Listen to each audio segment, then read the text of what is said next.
Halo, saya Emar Rinzen dengan NPM 1841298 dari mahasiswa dari Universitas Internasional Batam dengan mata kuliah Kewarganegaraan.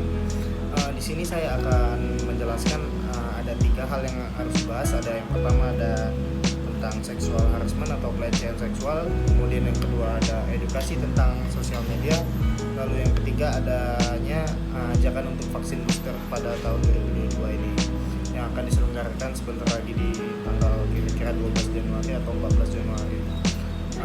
Yang pertama ada sexual harassment.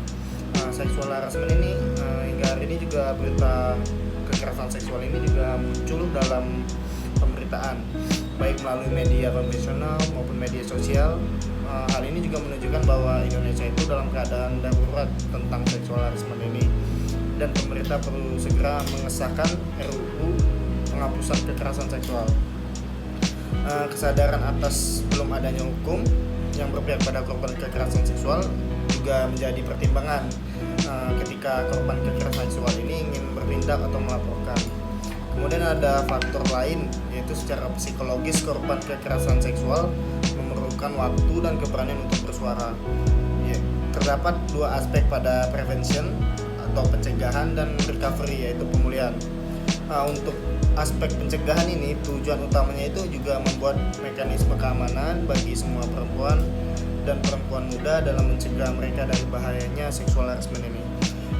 Padahal juga banyak kasus pelecehan dilakukan baik sesama laki-laki, sesama perempuan, lalu ada laki-laki ke perempuan maupun sebaliknya perempuan terhadap laki-laki. Kemudian juga tidak jauh berbeda adanya pelecehan yang terjadi pada keluarga sendiri, seperti bapak dengan anak kandungnya, anak dengan ibu kandungnya, serta terhadap perempuan yang berhijab sekalipun. Sungguh miris mendengarnya.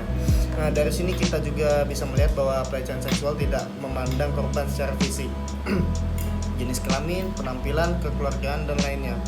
Baik dari laki-laki maupun perempuan, keduanya juga bisa menjadi korban atau pelaku dari pelecehan seksual.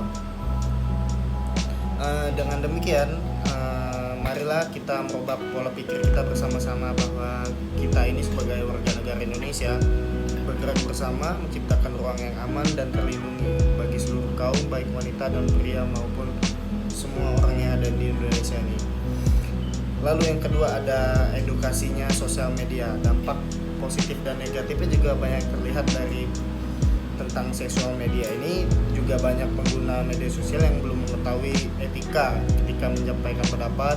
Bahkan ada pula yang tidak mengetahui tentang sosial media ini terdapat pada Undang-Undang ITE yang dapat menjerat pengguna media sosial karena kelewat batas dalam menggunakannya. Disinilah pentingnya edukasi kepada pengguna media sosial supaya lebih bijak dan santun bermedia sosial. Pada saat ini juga berdasarkan hasil survei yang sudah lakukan, situs layanan manajemen konten pada 2020 sebanyak 160 juta pengguna aktif medsos di Indonesia dari total populasi penduduk sebanyak 272,1 juta. Rata-ratanya per hari waktu yang dihabiskan untuk media sosial ini melalui perangkat apapun selama 3 jam 26 menit dengan penggunaan aktif terbanyak medsos tersebut antara lain ada pada YouTube dengan 88%, WhatsApp 84%, Facebook 82%, Instagram 79%, dan Twitter 56% dari jumlah total populasi. Maka dari itu juga sebagai pengguna medsos yang bijak, kita itu harus bisa menggunakan dan memanfaatkan media sosial ini untuk tujuan yang sekitarnya, yang sekiranya berdampak positif bagi diri sendiri dan orang lain. Terdapat bentuk tindakan tersebut juga antara lain yang pertama ada kita juga jangan terlalu mudah percaya pada informasi yang disebarkan.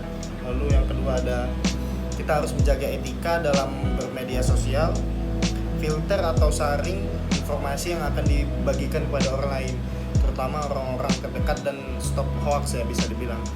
Jangan bagikan informasi atau data pribadi kita secara mudah di medsos karena itu dapat mengganggu keamanan diri kita juga, terus meningkatnya tingkat kriminalitas juga dalam hal ini.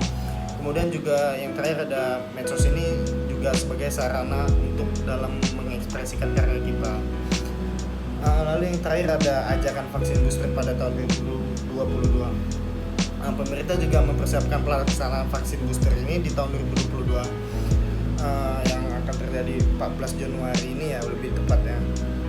Dan Badan Pemeriksa Obat dan POM saat ini juga sedang memproses yang namanya ada EUA atau Emergency Use of Authorization dari vaksin Pfizer, Sinovac dan AstraZeneca. Juru bicara Satgas Penanganan Covid juga Prof. Wiku itu menjelaskan selain menggunakan vaksin buatan luar negeri, pemerintah juga membuka peluang yaitu yang ada vaksin booster ini yaitu vaksin merah putih sebagai kandidatnya. Selain itu juga vaksin merah putih ini dengan berbagai platform dan asal instansi juga sedang dipersiapkan untuk digunakan sebagai vaksin booster. Karena juga vaksin booster ini diakui bahwa vaksin tidak dapat mencegah penularan karena penularan hanya dapat dicegah dengan disiplin protokol kesehatan dan kebijakan pelaku perjalanan internasional yang ketat dalam mencegah importasi kasus. Maka dari itu kita juga harus melancarkan dan mendukung gerakan pemerintah dalam melaksanakan vaksin booster pada tahun 2022 ini segera disebar secara merata dan Indonesia semoga dapat terbebas dari COVID-19. Terima kasih, saya Emar Dinzen. Sekian penjelasan dari saya. Terima kasih.